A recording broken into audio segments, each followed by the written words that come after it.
Welcome to Leadership Reimagined, where game-changing conversations are reshaping the world of work. I'm Janice Ellig, CEO and founder of Ellig Group, executive search advisors, pioneers in redefining executive search through our unwavering commitment to diversity, equity, and inclusion. Today on Leadership Reimagined, our topic is AI, a career co-pilot for the future of work. And I'm delighted to welcome Hamoon Ekhtiari, the founder and CEO of FutureFit, an AI-powered GPS for your career. Previously, he was the Director of Strategy and Innovation as Executive Vice President at a $30 billion telecom and technology company, where he led the future of work strategy for the enterprise. Prior to that, Hamoon was the founding director of a leadership, skills, and innovation academy at one of the world's largest urban innovation hubs. He has also founded a social enterprise that helped build Deloitte's consulting business in the Caribbean and taught as an adjunct faculty member. Hamoon is a member of the Governor General's Canadian Leadership Conference, an ADR Fellow at the University of Cambridge, a recipient of University of Waterloo's Alumni Achievement Medal, and a Canada Millennial Scholar. Hamoon, welcome. I am so delighted you could join us today. Thank you, Janice. It is a pleasure to be here. Well, as an entrepreneur and an immigrant, you stated that you spent a lot of your life thinking about journeys, transitions, and pathways, both in a personal and professional sense. How did this lead to the founding of FutureFit and fueled your success? Janice, when I think about my journey over the years, a couple of decades ago, I was an immigrant kid who moved to this side of the world without knowing English. My parents made the decision so that my brother and I could have a better opportunity in life and work and achieving the goals we ultimately had. And at that moment in time, I, as a kid who didn't know English, within 2 weeks of school, 9/11 happened, the world turned upside down. I had to figure out my path. I had to figure out what path to opportunity and life and success was going to look like for me. My parents, mid-career, had to reset from zero and find their path to work and opportunity and having their skills and capabilities recognized. And then as I spent my years over the last 2 decades going from fields that wouldn't have been expected to another, going from being someone who was in tax and audit to becoming a human capital consultant, going from someone who was in management consulting to suddenly working on social innovation and social change, going from a small startup to a large $30 billion enterprise. All of those were points of transition and inflection points that I saw replicate, not just for me and my family, but for many around us. When you think about students coming out of school, when you think about immigrants making a transition, when you think about veterans returning to the workforce, when you think about parents coming back to work, there's so many points of transition in our journey of work. And that's what's driven my work so far. So as an entrepreneur, and I know we have many of them listening to us today, what have been some of those obstacles that you faced and how did you overcome them in terms of building FutureFit? For me, I would say there were a couple that come to mind. One is ultimately the question of you have an idea and everyone has an opinion about your idea. So as an entrepreneur, how do you balance listening to feedback and people's insights and at the same time being clear about the path you're pursuing? How much conviction is too much conviction around an idea, and how do you test and iterate the idea fast enough? And then I think the other piece was very much the personal struggle, right? Mm. Ultimately, you start to ask questions of, is this real? Can I do it? Can I make it happen? And so how do you, as you every day are trying to build a company and deal with the external pressures, deal with what's also internally driving you as well? So with technology moving so fast, we're about to have 1 year anniversary of ChatGPT. How have you been able to progress with FutureFit in terms of meeting clients' needs, and how has that evolved from your mission originally to where it is today? Our mission, Janice, day one when we began, was all about this premise of a GPS for your career. And that mission, we spent a couple of years working on it, building solutions around, and then over the last year as generative AI came out, a fundamentally new world was opened up. So when you think about both the individual needing guidance and understanding of their pathway, but also then the employer wanting to be able to support their people at scale as the world of work changes, we now have a world where it's possible to provide everybody with that personalized, human-like career guidance in the form of what we think of as a career co-pilot. So for us, the North Star remained the same, the technology opened up a fundamentally new way of delivering that. So I've heard you say that this may be a benefit that every employer needs to provide to their employees, to have that GPS. What does it look like in terms of what would an employer do to say, okay, my employees are going to have this GPS and this is what it's going to do for them? Yeah. And so if you think about the challenges an employer face, one, they want to be able to attract the kind of talent they need to deliver on their business strategy and goals over time. To do that, they need to set themselves apart in the market. So there's an employer brand question of why should I come work for you? How do you benefit my career in a way that others might not? And that's becoming more and more important to today's employees Exactly. and candidates. We find it's a candidate market. They can go anywhere they want. Absolutely. So that's one. Then the second challenge you think about from an employer perspective is to say, at every moment in time, do I have the right skills here to actually deliver against that strategy? Because otherwise, it's just a PowerPoint. It doesn't get realized. And so that skill gap, shortage, skill requirements requires you to be able to very quickly help people adapt to what's next. And then the third piece of it is when you think about goals of employee satisfaction, retention, and engagement, that comes from investment in your people. And so you combine brand with a need for skills, with a need for an engaged workforce to deliver against a strategy. The way a career co-pilot comes to life is to say, we're investing in you and your ultimate success by giving you this guide that's always available to you. You can ask it any questions you have about career progress and career pathways. It can connect you to training programs that you might need to build skills that are important for the future. And it helps you with your job search process. However, there are a lot of employees out there who are fearful of their jobs being eliminated by AI. So, how do you allay that fear? Is it through having this GPS, and or will a lot of those employees lose their jobs going forward? And it's one of the biggest questions around AI and workforce today. As we look at the data, Janice, there are a couple of elements there. One is you are right that there's going to be some level of fear from an employee perspective. So how do you help channel and rechannel that? By using AI to actually help them be more successful, it makes them more comfortable interacting with these tools because they see the power and the benefit it can And they're have. empowered.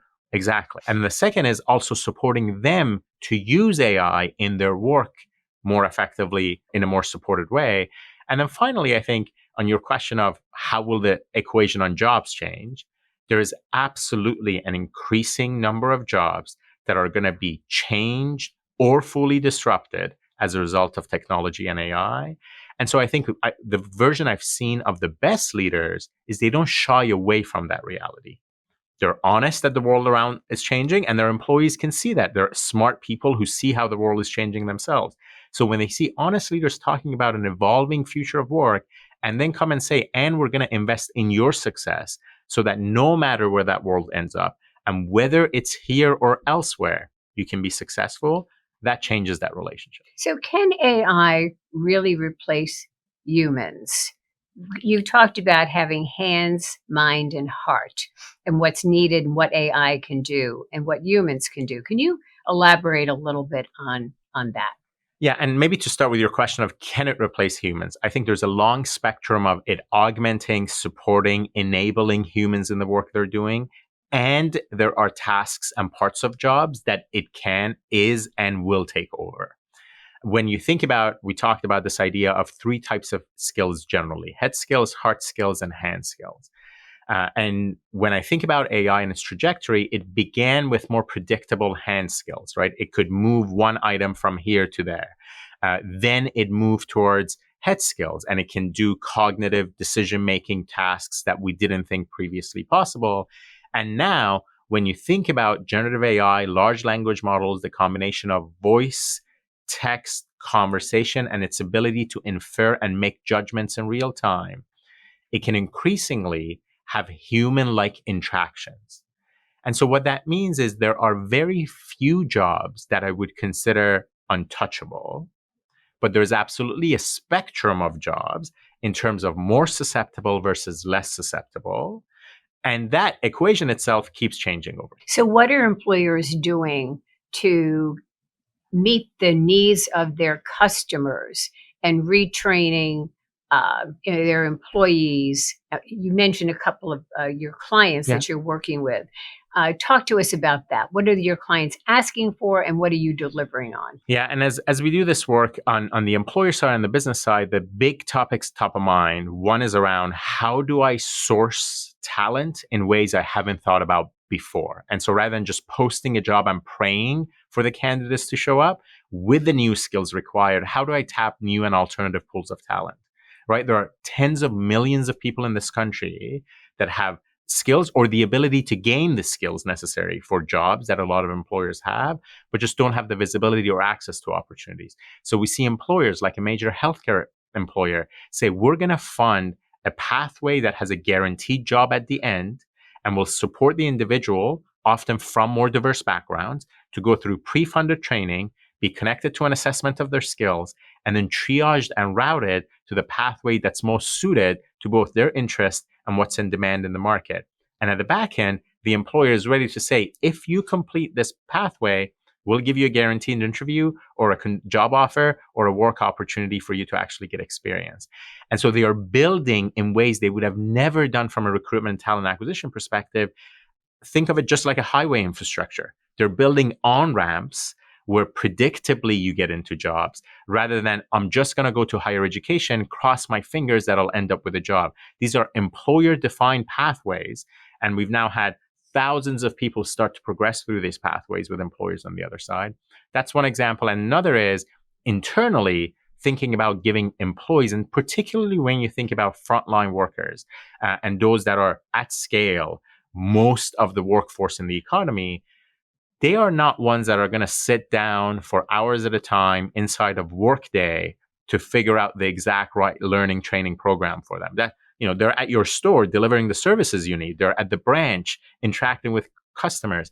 And so employers are increasingly thinking about how do I put in their hand a really accessible career guidance tool that helps them navigate their decision making on what's next for them and the skills they need to gain. So that's the career co-pilot that you've developed. And what do you see like 3 years out in terms of how will companies look in terms of being able to access that talent, reskill that talent, and meet the needs of their customers? Is this something that's going to be really a difficult task for every employer to do, or will one see another do it and this will be catching on? I mean, because a lot of us are still not very informed and have an ease with AI, right? Absolutely. And part of the way I think about AI is AI should not be front and center. It should be enabling whatever you want to accomplish. And so when you think about accessing talent pools, to give you an example, we've developed a network of 500 plus alternative talent providers across the US. These are not formal higher education institutions, but they are nonprofits, workforce centers that have talent pools available for employers to tap. What AI does behind the scenes is takes requirements from an employer described in natural language and then searches that network of talent providers to say which mix of these organizations can best help you achieve the numbers you need in the locations you need of the talent and skills you're looking for. That's AI at work, but it's solving the problem that's needed. So I think it's about making it easy and comfortable for the employer to interact with. And then I think on the other side, I would say employers, what we see is when they face the most significant shortages from a skill perspective, that's when they make the most significant investment. I'm going to ask a question that is about immigration. Do you think that we could have a very orderly way of having immigration into this country if we had that type of what jobs need to be filled? And where are we lacking? Because our birth rate is down, or, the number of people going into the market versus the employees who are retiring is becoming scarce, right? So we are not going to have the skills that we need for the future. So I'm looking at our immigration situation. We know there are people that have skills. What can we do there? And I'm really glad you bring this up, Janice, because this is where stepping back and looking globally really makes a difference, right? We talk a lot about predictions about the future. The one thing you don't have to predict is demographics, right? Those numbers are baked in already. We know exactly what's going to happen with demographics. And when you look globally, when you look north of the border to Canada, when you look at some countries in Europe, you can have a very economically focused immigration policy, that identify specific sectors of the economy that have the most need for workforce and directly drive very targeted and orderly immigration processes that bring people with skills to actually fill those needs in the economy. And this is not a zero sum game. This is not a Janice takes Hamoon's job, Hamoon takes Janice's job. There are significant segments of the economy where we are continuing to face shortages day in, day out of talent and skills. There are people we have in the country who are being overlooked and we can tap. And we can build a much more robust model of economic immigration that benefits our economy and our employers and also builds predictable pathways to opportunity to those who are looking for being a part of the dream we're building here. Okay, Hamoon Ekhtiari, CEO of FutureFit. Are you talking to Congress? Are you talking in the government? Are you educating them on maybe some of the solutions here? Janice, we do spend part of our time in DC and other policy centers. We're backed by JP Morgan and also work with their policy center around some of these questions of talent and skills and workforce. So we do our best to contribute there. We also are clear that we're focused on learning about how this technology can best work, bringing it to life, and then using the insights from the ground to inform really meaningful, practical policy implications. And so things like we worked with a state government to build a flexible training funding model that rather than saying we will only fund your seat of getting a training program, had a component that was whatever you need to get there and complete it. If you need transportation, we'll fund it. Fabulous. If you need a hard hat to actually complete the training, we'll fund it. That makes a massive difference in terms of who can access that kind of opportunity.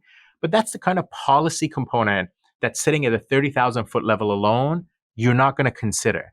And so we do the work on the ground and then try to surface those to policymakers to hopefully drive better policies. And that's also, again, the underrepresented absolutely a population that needs those jobs, and we need them. So you're doing a great service. So I hope Washington is listening and state level. So you stated in past speaking engagements that it's imperative that we have this mind shift from human versus machine to human plus machine. And you'd argue that technology cannot be the only answer and that the future must be a, quote, creative intersection of technology, humanity, and philosophy. Talk to us about that intersection. Janice, we talk a lot in the headlines about what will technology do and what will it do to us. And I think that just fundamentally forgets the fact that no matter how powerful the technology, it is ultimately a tool. And tools are value neutral. It's the application of them that carries value. And so we have a choice with every one of these tools, how we apply them. And I think that's where philosophy comes in. We can use AI for good. We just choose to spend most of our money to use AI to maximize advertising clicks. That's a choice we make. And so or bad actors out there using AI. Bad actors, absolutely. And so the philosophy piece is about the choices we make in where we invest and how we use these tools. And the humanity side is about asking the question of ultimately what kind of a world do we want? What do we want the world to look like? And then the tools and the choices should drive us towards that. We've gotten so good at maximizing, squeezing the next percentage of profit. That is no longer an interesting problem. We've done that so many times and we can do it with our eyes closed. So the interesting, complex problem is how do you build organizations that thrive, that transform industries, that do that and provide both profits to investors and quality work to workers? Those no longer need to be either ors. The yes and is possible. It's about rising up to that challenge and actually designing the kind of companies, the kind of societies we want, leveraging the technology and tooling that's underneath. So what's your advice, though, to these leaders that are listening in their own companies and employees as well, in terms of to have that shift of the mindset? For me personally, I think of this in three ways. I think of it for me personally in my life. Unless I am actually trying to change my own practices on a regular basis, I am embedding so much inertia in my own life that my mind's not going to be able to imagine what's possible. So it's how do you rethink how you do your life on a regular basis? When it comes to leading organizations, I think for me, it's a big part of it is setting an example.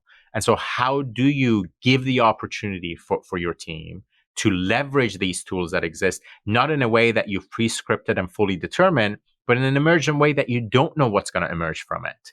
And then the third piece is getting really intentional about rethinking workflows and business model that are most critical to how you run your organizations, rethinking and redesigning them from the ground up with some of the technologies that become possible. So, what do you see as far as leaders and companies embracing the technology, showing their people? Maybe it's at a town hall. Tell us about that. How should leaders sort of lead by example?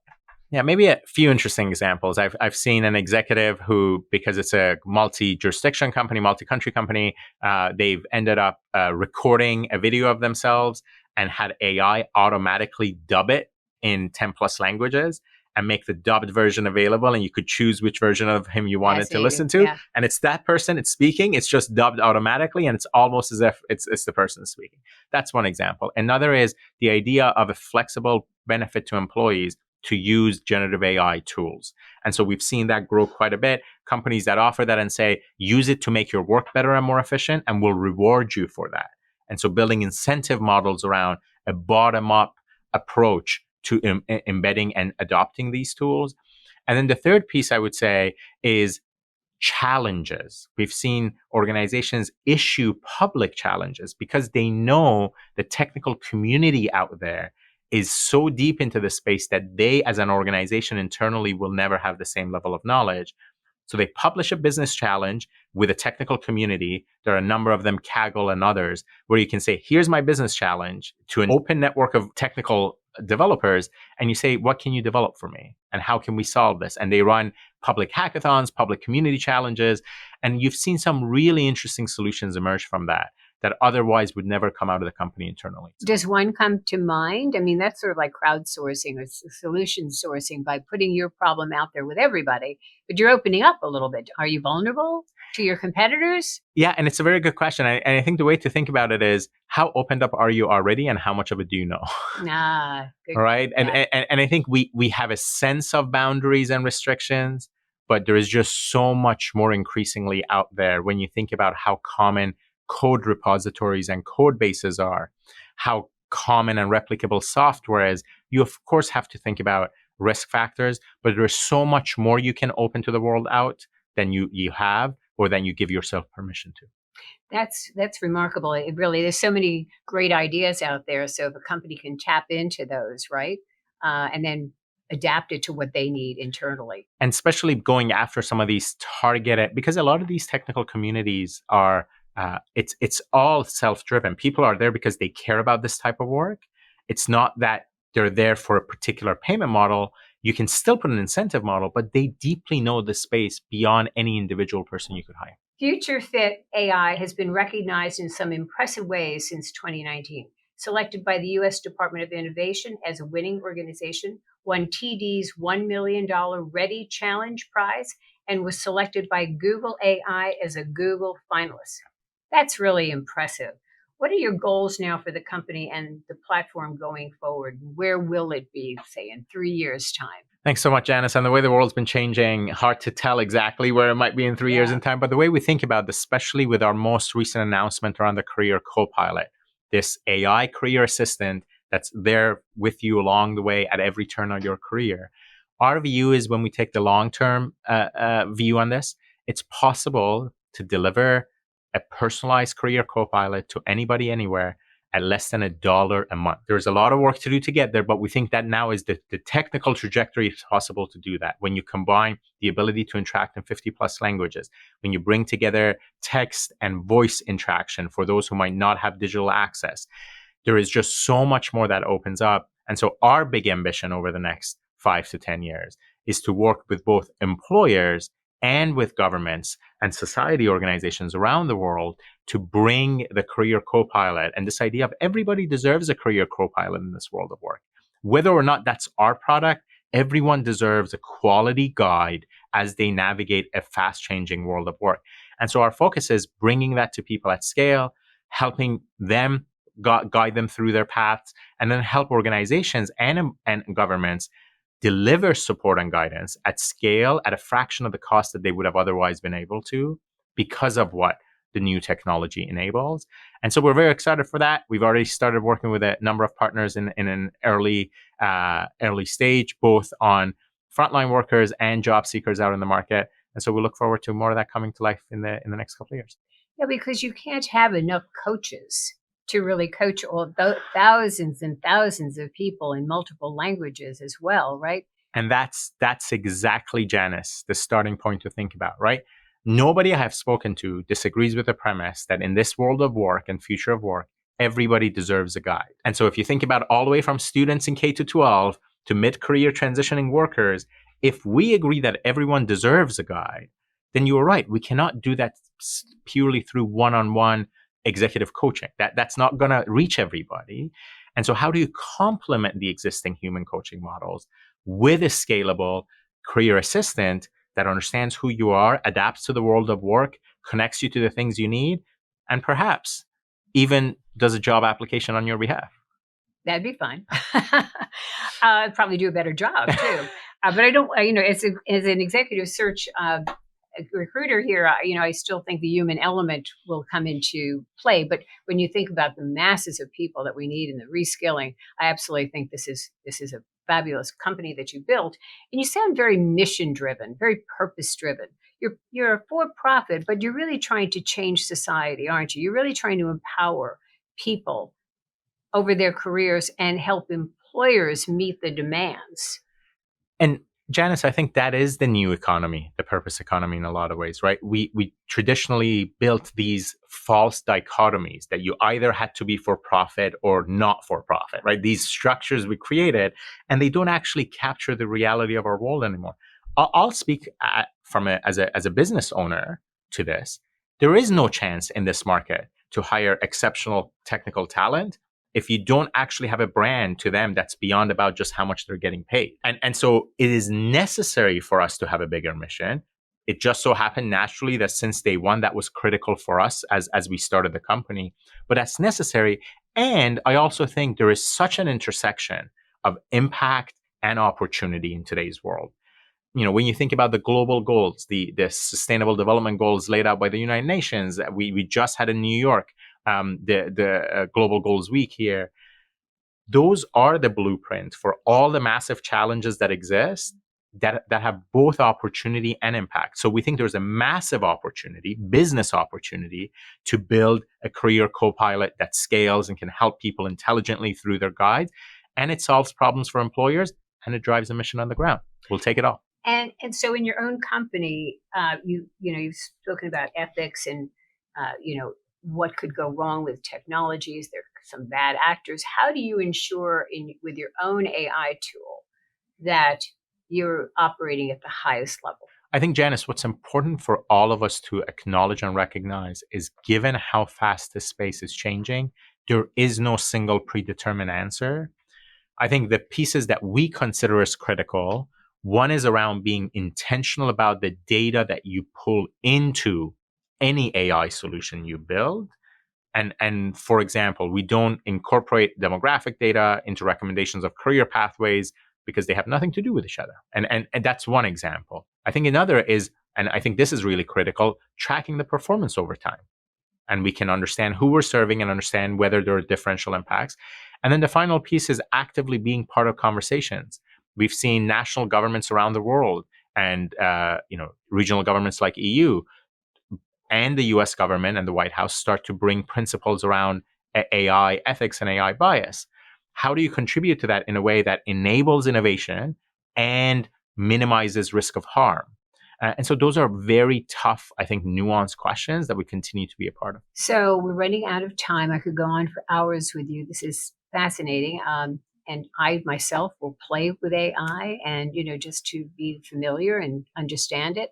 But what is your advice to the executives out there, to the employees, to the leaders of companies in terms of what to look forward to for AI in their own worlds, their communities? What's your advice to all leaders and employees? The name of our company is FutureFit AI. And I think about that word future fit a lot. And I think that's the word in this world we want to all think a lot about. As individuals, how do I stay future fit? And that means not sitting back. That means testing out new tools ourselves in our personal life, in our work life. That means questioning the assumptions we had around how our work works. As leaders of organizations, for me, it's really about focusing in your most critical workflows, especially if those have been built and embedded over the last 10, 20, 30 years, and rethinking them from the ground up using something like generative AI. What would that look like? That exercise is really critical. And I think the final piece of it is this new economy is an economy that you can only win in if you've got the right talent and skills. There is very little of our economy that's left where you can win without it. And so how do you have a very intentional, equally critical component of your business strategy that's about designing and developing the kind of workforce you need for the future? The piece I'll finish with is the story I started with. My parents made this incredibly audacious choice to give up their entire life so that my brother and I could have a better opportunity at what was next. They didn't know what was next, but they wanted us to give us that. They wanted to give us that chance.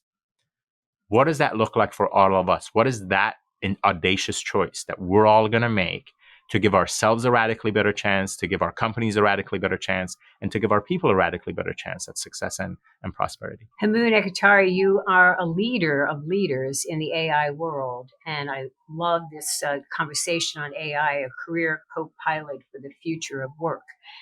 This has been a fascinating discussion. We'll have to continue it. Probably AI in the future, or a robot might interview you and might even do a better job. But I have totally enjoyed this. And thank you for sharing your incredible story personally and professionally. And I thank you to our audience for tuning in for another game-changing conversation on Leadership Reimagined. You can find me on Twitter, LinkedIn, or visit our website at elliggroup.com. Thank you for joining us, and thank you, Hamoon Ekhtiari, CEO of FutureFit AI. Thanks so much for having me, Jen.